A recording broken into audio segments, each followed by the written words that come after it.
Welcome to the Beltway Broadcast, the premier podcast for the workplace learning and talent development professionals of the Association for Talent Development's Metro DC chapter. We've got some great resources in store for you today.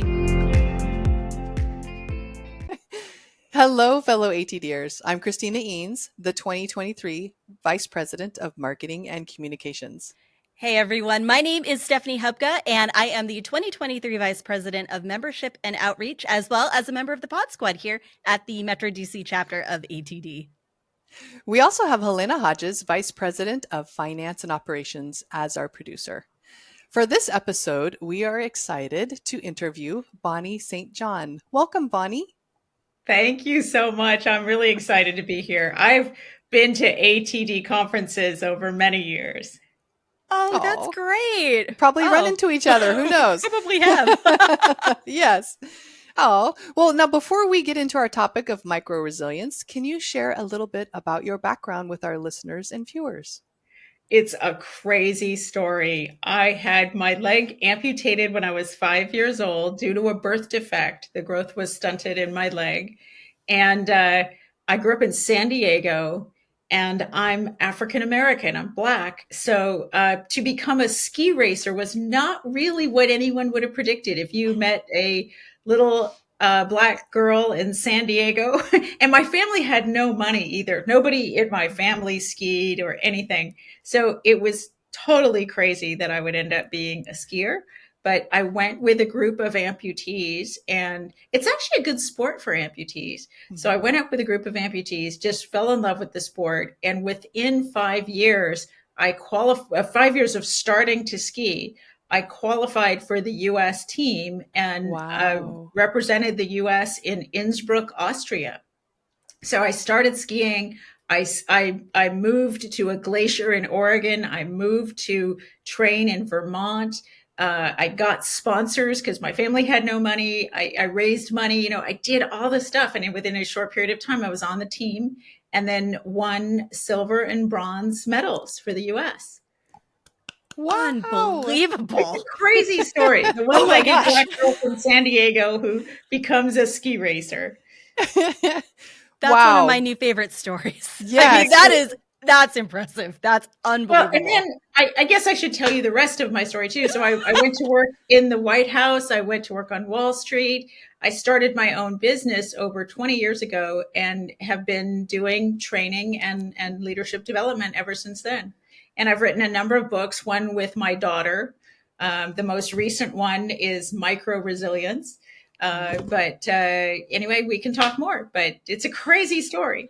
I love it. Well, and definitely requires, you're positioning yourself as an expert in micro-resilience. Oh, for without sure. question. Oh my gosh, I couldn't have a better person. True. I come by it honestly. I mean, I've had to be really resilient in my life with having my leg amputated and different jobs that I've been in, starting my own business and all those things. And so, I definitely am resilient. I love it. Well, let's start then by level setting with what is micro-resilience? And if you could include your 5R framework in there, that would be pretty cool. Thank you. So it's micro-resilience. It's about how to be resilient. And we came up with the term micro-resilient and then macro-resilient to contrast it from macro-resilient. So what we put in the category of macro-resilient are the normal things you do. You got to get enough sleep, you got to exercise, you got to eat right, all the things we do to be healthy and resilient. So, but micro-resilience are the little things that you can do to be more resilient immediately. So the macro-resilience things are things you have to do as a habit over time. You don't just get enough sleep one night. You've got to regularly get enough sleep and exercise, but micro-resilience is something that you can do right now to be more resilient, an hour from now or today, immediately. And so that's where we often can get a lot of return on investment because you should do the macro resilience things, eat healthy, get sleep and all that. But the micro resilience things are really interesting insights from research about how we can make our mind, our body, our attitude, everything bounce back quicker. Mm-hmm. So what are those 5 R's? Well, I know what they are. But if you could let our Go for it, viewers and Christina. listeners You can share know 'em. what the I'll let 5 you share R's 'em if you are. want. Cool. Okay. So refocus your brain, reset your primitive alarms, reframe your attitude, refresh your body, and I love it, renew your spirit. Yeah. I just get So goosebumps good. saying that last one. Those are so good. Yeah. 'Cause So it's tell really us more about them. Well, the last one, you get so excited about the last one. Let's start with renew. And it's, it's tapping into your sense of purpose to be more resilient, to refresh your energy. And that makes sense, right? Is especially in this group, right? People are very purpose driven. And so being able to tap into that sense of purpose can help you, bounce back quicker. I was a ski racer, right? We talked about that. And, for me on one leg, I would be so exhausted sometimes. I moved to Colorado and I worked in a diner and I had to stand up for hours on my prosthesis, on my artificial leg, waiting tables for construction workers and stuff to try to have the money to be able to train to be a ski racer. And it was really hard, but tapping into my sense of purpose, that I really wanted to be able to represent the United States and to show that I could be a ski racer, even though I was the girl with no money and one leg from San Diego. So so tapping into my sense of purpose was really important. But all 5 areas there's are real sources of resilience. So the first one is your mind, is tapping into your mind as a source of resilience, and then tapping into your sense of the physical one is like drinking water and just keeping your blood sugar more even keeps you more resilient. Those are really simple things. There, she's drinking water. Chris is drinking water. I can see that. You can't see it. I can tell you.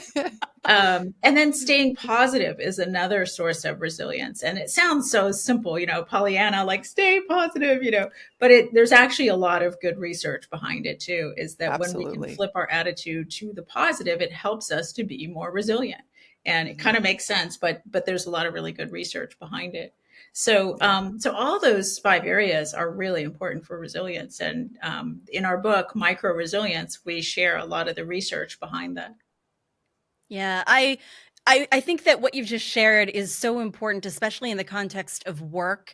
And I'm really thinking about it as far as teams go, because needing to pull from a place that helps you to be resilient can often be really necessary in the day to day. I mean, we encounter challenges, we have difficult conversations, just you hope every day is going to be easy, but not all of them are going to be. So I'm curious, especially given your background with leadership, what does it look like to bring micro resilience into, say, a team setting? What recommendations do you have about how you might be able to bring some of these ideas into conversations or give space to people so that they might be able to tap into where they're going to find what they need to get through, difficult moments at work? What a great question. And we've done this a lot. We've gone in to work with leaders and their teams and to help them build habits, is how we think of it, to be more resilient, because it's so important to be able to do that over time, right? And to be able to help each other. And it's great for leaders because it's not about you always, making other people be more resilient, but when you create the habits among your team, they help each other, they remind each other, they can really do it for themselves. And that's where, as a leader, you really get a big payback, because you're not trying to hold everybody up. You can get them doing it with each other. And that's great. Reminding each other. We often, encourage people to have a kit of things that they can pull out when they need more resilience to help themselves and be a tool. And then if you have a team of people that are aware of this, then they can, I can give you something to put in your kit for your resilience kit, and say, here, you can use this in your resilience kit. So it's fun to do it as a team, and really helpful to do it as a team. Oh yeah, that's support network. I love that your book provides a lot of those tools for the toolbox that you were mentioning. And one of the things, speaking of teams, and just people in general, right? That refocusing your brain. what was it? Kelly McGonigal's research on stress, and it's not stress that gets to us; it's our perception of stress. So that very much reminds me of that. Do you have any suggestions for our listeners and viewers in that area in particular? We talk a lot in the book about multitasking. Is people think that you can make your brain be more resilient by doing 2 or 3 things at once. And what the science says is that that really doesn't help. And being able to focus more what you're doing actually is going to help you to be more resilient. So doing one thing at a time and not trying to multitask actually can help you more. Now, sometimes you do need to multitask, or if you're going to like watch TV and fold laundry, fine. The laundry's going to come out fine. You know, it's okay. Yeah. But if you're trying to do something that requires high quality or accuracy or, you know, innovation or something like that, you want to try to do one thing at a time. And that's really going to help you. Some other things too for helping your brain is not trying to hold everything in your head. Like right now, I just pulled out the book. I'm looking at the book, right? That's right. My brain can be more resilient because I'm actually using like training wheels, or I call them braining wheels. Ooh. I love that. And exercise can really help your brain to perform better too. So there's a number of tips in the book on helping your brain to perform better, but those are a few. Well, I love that multitasking one. I mean, especially in today's world, you know, when people are online and they're trying to have a meeting and then they're doing all this other stuff. And they think they're saving time by doing 10 things at not. once, but it actually can slow you down. Studies show that it can actually take longer to do things when you keep switching tasks.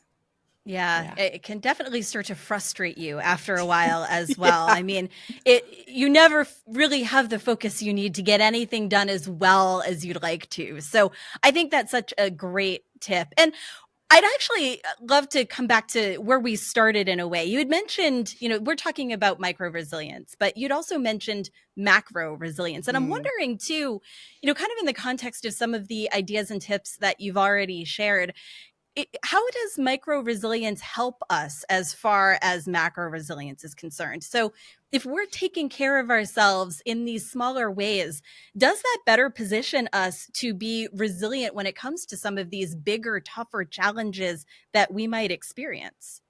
It definitely does. And so if you're doing macro resilience things, it helps you with micro resilience. And if you're doing micro resilience things, it helps you with macro resilience. So there's definitely feedback there. And so it's good. I just find that most people know what they should do when it comes to macro resilience. We know we should exercise. We don't always do it. We know we should get enough sleep. We don't always do it, you know. So we know, and we can try to be better at that. But the micro resilience to me is the real opportunity because they're little things, they're easy to do, and you know, it creates more feedback in the system. So the trouble with micro resilience is that it's easy to do, but it's also easy to forget to do. So you can set up reminders for yourself. I used to have things that would ping me on my phone to remind me to do things. But what happens is, like, if you do reminders for the brain resilience for 1 month, and then you do reminders for the positivity one for the next month, you know, you're going to build those habits. And so you can build it up over time. And it does take a while to build habits. I think that that's also something that's fair to remind all of us about. It feels like these small things that we're doing should be natural. We should be doing them without reminding ourselves. But really, it is that almost repetitive act of bringing them into our day, making them part of our day, using reminders, that helps us to start to build that almost a pattern that we just you know, kind of know to follow. So I love that as a strategy for, you know, helping us to incorporate it. Yeah, you can put reminders in your phone. You can get a buddy and say, hey, we're going to meet up at, 3 in the afternoon on Tuesdays and Thursdays, and we'll swap ideas or, whatever. So there's ways you can build it in so that it becomes a habit eventually over time. Yeah, I like the accountability with that too. I love it. Yeah. And for 2 additional reasons, I love this. One, you get those quick wins that helps maintain that motivation. Right. And 2, these sound like things that people can implement right away, especially like in acute situations where maybe they're feeling a lot of stress or they're close to burnout or it's just overwhelm. right? Yeah. Too much. And as a leader, you can get your team together. Oh, you know what? So wait, this is important to say. I did a TED Talk. Is it a TED Talk? No, I'm losing my mind. I did a resilience talk that's on the internet that's free. And so you can share that with your people. And, if you just Google me and resilience and micro resilience and TED Talk, then you can see that and share that with your people, and that will be helpful as a way to get them set up. And then if you did a virtual meeting where everybody could sort of share, like, oh, this is what I'm going to do for more resilience, then people can support each other in that too. And if everybody's got the same idea, then you can do it together. Oh, I love that. That's a Hey, really while great we're idea. on that, what are some other resources that you have for folks, like how to get a hold of your book and maybe other resources going to your website, that kind of thing? Yeah, you can definitely get the book, and wherever you buy books, Amazon or Barnes and Noble or whatever. But you can also share with me on social media. If you, I'm on, what am I on? I'm on LinkedIn. I'm on Facebook. I'm on Twitter.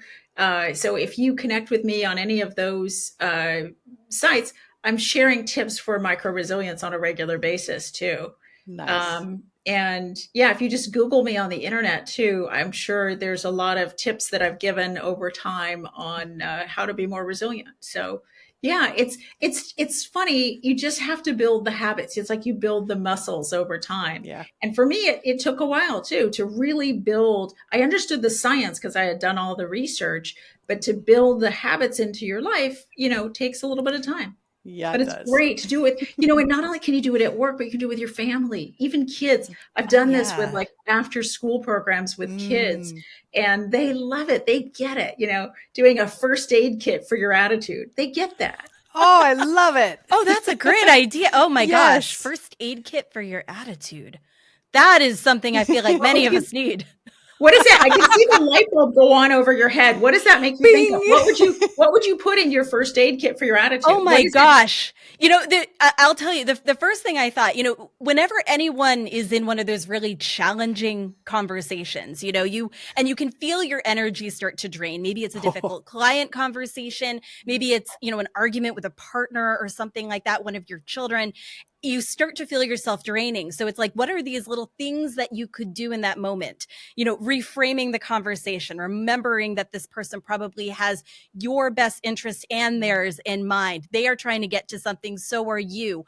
Remembering that this should be collaborative. It's these things, instead of thinking, well, they must be against me. They just don't get it. They're not following along. How can you reframe that? That's where my brain just went. So what other things you can put in your first aid kit though are like thank you notes from people. So on a day when you feel like everybody is, not appreciating you and everything, put in some thank you notes so you can go read those. Or somebody put in sand, little bottles of sand from vacations, in Aruba or Cayman Islands or whatever. And don't just put it on your desk because then you stop seeing it. But if you put it in a drawer or put photos of the bottles of sand in your phone, somewhere, you can have a virtual first aid. You can have a virtual joy kit, resilience kit, and you can have a physical one. But don't just leave it out because you'll stop seeing it. Yeah.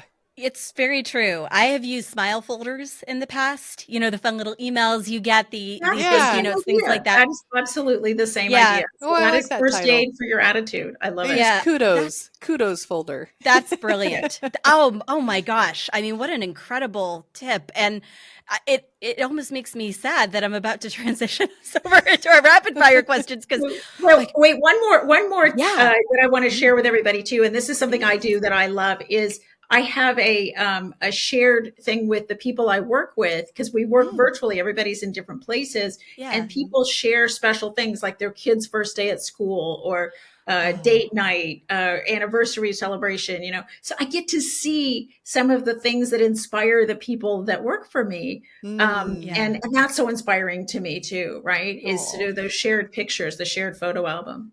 Well, and what you're describing is connection. We want to feel connected to our colleagues and to the people in our lives, and inviting them into those moments and then expressing appreciation for them. That's where those connections are built. I think that's a wonderful idea. Yeah. I mean, And so it's not just, oh, I see you at work and I hand you a memo, but I'm yeah. celebrating your, what's meaningful to you too. I love that idea. Yeah. Wow, you have given us a lot of great ideas in such a short amount of time. This has been really fun. Packed full. Yes. I love it. I'm, like I said, a little sad to move into rapid fire, although I'm also glad because we still have 3 questions for you, and Okay, I'm excited let's do about it. your answers. So yeah, at the end of every episode, we ask these 3 rapid fire questions, 60 seconds or so to answer. It sounds like you're ready. If you're ready, I'm ready. Let's do it. I've got your first one for you. So your first question, give us one book that everyone must read and why. Okay. So aside from micro-resilience, another book that I wrote was How Great Women Lead. And I wrote it with my daughter when she was in high school. She's now older and out of college.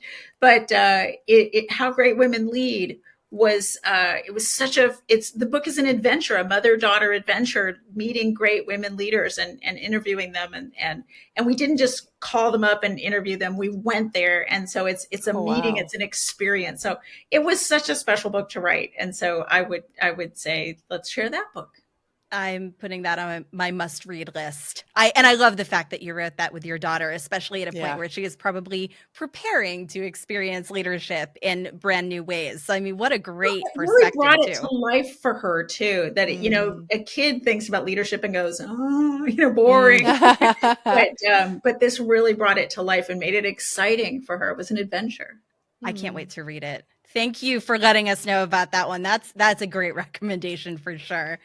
All right. Second question for you. What is one tool that you can't live without? And you can define that in any way you want. I was going to say, a physical tool is my curling iron. I cannot live without it. We need that. But in terms of a non-physical tool, I would say the Zoom app. We have been living La Vida Zoom, especially during the pandemic. And, I started teaching virtually, teaching leadership courses virtually about 5 years ago. And it's just so liberating, that I can be anywhere and my students can be anywhere. And it's great. So live in La Vida Zoom. It's been a remarkable tool for a lot of us. I love that too. All right. We save our hardest question for last. So last question for you today. What is the best piece of advice you've ever been given? I'm going to say it's that, love your job and you'll never work a day in your life. I left, I worked for IBM. I worked in the White House. I worked on Wall Street. I did a lot of different things. But when I left and started my own business doing training and leadership development, I just love what I do so much. I love getting to talk to you guys. I love my students in my classes and the people I work with. I have a number of trainers that I work with who work for me and teach in my courses with me. And, I'm really so passionate about learning and resilience and everything that I think that's good advice is love what you do and you'll never work a day in your life. It certainly shows for you. I know. You bring a lot of great energy to this. Yes. Oh, thank you, Bonnie, for joining us today and sharing your wisdom. Thank you. It's great to meet both of you. Thank you for what you're pouring into the world. Oh. Well, and of course, we want to thank our community for listening or watching. Before you go, we have a message from our producer, Halyna Hodges. Are you a member of the Metro DC chapter of ATD? We have resources just for you. Go to dcatd.org and select the members-only section of resources to access our digital library, member directory, and chapter documents. Would you like to be even more involved in our wonderful community? Go to dcatd.org and click on Volunteer to get started.